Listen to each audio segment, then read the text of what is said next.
Let It Slips in the box seat, down on the rails, travelling fourth. A half a length away in the middle. Forever Diamonds, Distant Memory is on the back of She's a Virtue, tracking three wide in a bunching field.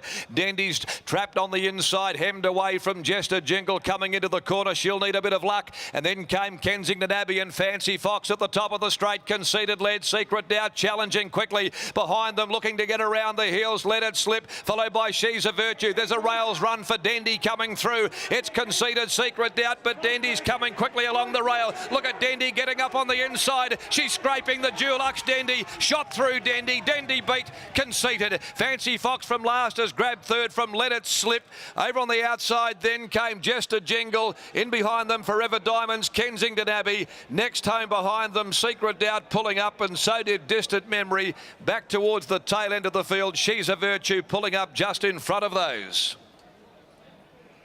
Dendy needed some luck. Gee, Chris Parnham rode like a demon along the rail. She was jammed up in on the fence. He couldn't go around them, couldn't turn around at right angles. He had one option only, the fence. And the runs, although they weren't great, were there for her to capitalise upon if she was good enough to take full advantage. And Dendy has cut Conceited down in the final 50 metres of the race per medium of a perfect rails hugging ride there by Chris Parnham.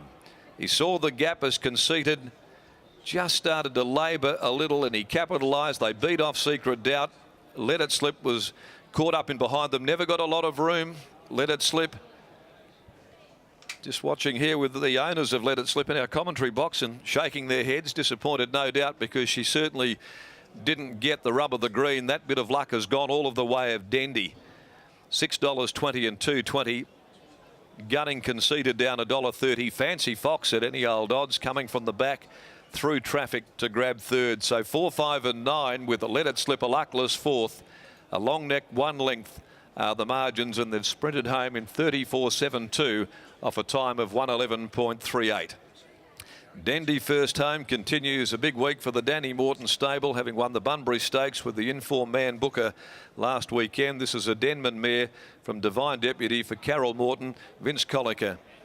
Trained by Danny Morton, ridden by Chris Parnham. Conceited second in by Passenger from Beat of My Heart for Ms. C and S Sadler, A Gilberg, B.G. Duncan, C. Moyer, R&N Love, B. Wright, C. Dodd and M. Travascus.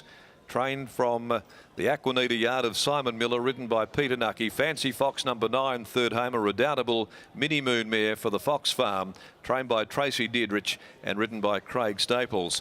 4, 5, 9, 1, a long neck, one length, the margins after the running of the Marjorie Charlson Classic.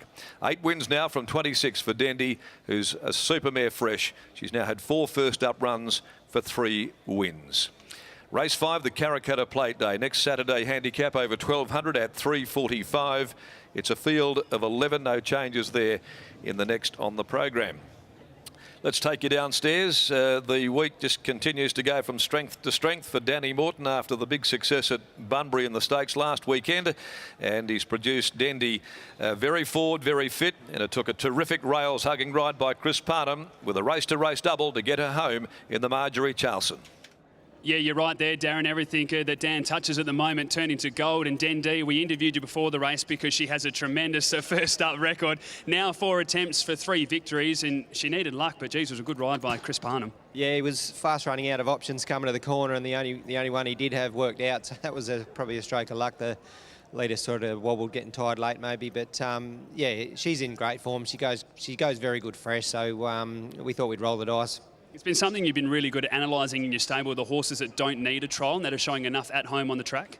Yeah, they don't always, but you know, like I said, you know, she goes very good fresh, so you know, she didn't need the experience in a trial, and we thought we had afford enough. She's really improved, hasn't she? I mean, you go back to last prep, we talked about that first up win when stepping up to a 72 plus, and there was a fair few people that questioned whether she was up to that grade, but then the form lines around Antique Dream, Astronomite, Desi's Dream, these are all very good horses.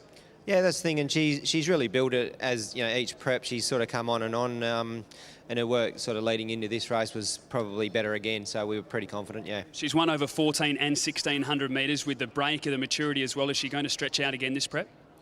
She's pretty effective, sort of around the 14, 15. So, you know, I won't stretch the envelope too far. We know where she's good. Now, just quickly as well, no doubt you'll be watching the Mel Vista today because Vintrusive nominated next week. Is that a horse that you'd like to jump into the Derby with after that eye-catching run last start? Yeah, it's always been the plan this time round, heading towards the Derby with him. We opted out of today's race just to go for a soft option in between. So, yeah, I'll be all eyes on that today. Dan, congratulations on the win. Thank you. Dan Morton there will grab winning jockey Chris Parnham, who's just chilling on the fence with Dad and Chris. Early double, mate, and that was one hell of a ride. Oh, I don't know about that. I just had to do a good gate and I was on the right horse. But good training performance by Dan Morton and his team to bring her here first up and win a $100,000 race. Obviously, they know she goes well fresh and she's proven that in the past. And she probably just tapered off a bit at the end of last prep and she's come back here showing her true colours. You must have been pretty confident watching those first up performances, especially when Timmy Clark came across and one that you knew that Freshie did have that lightning turn of foot and then there was good speed in this race. Yeah, I was always going to get back and I was aware that watching the replays that she goes well fresh and ridden off the pace. Ended up 3 back on the rails, but I was pretty happy with the 2 that were following. I knew they weren't going to fall on me lap, so they kicked strongly and I was able to find gaps and with about 75 metres to go, she hit the front and she drew away. Perfect double for you to start the day, mate. Best of luck throughout. Cheers, Dan. Chris Parnham there, winning jockey aboard of Dundee, making it now its 3rd win from 4 attempts when first up and taking out the Marjorie Charleston Classic over the 1200 metres.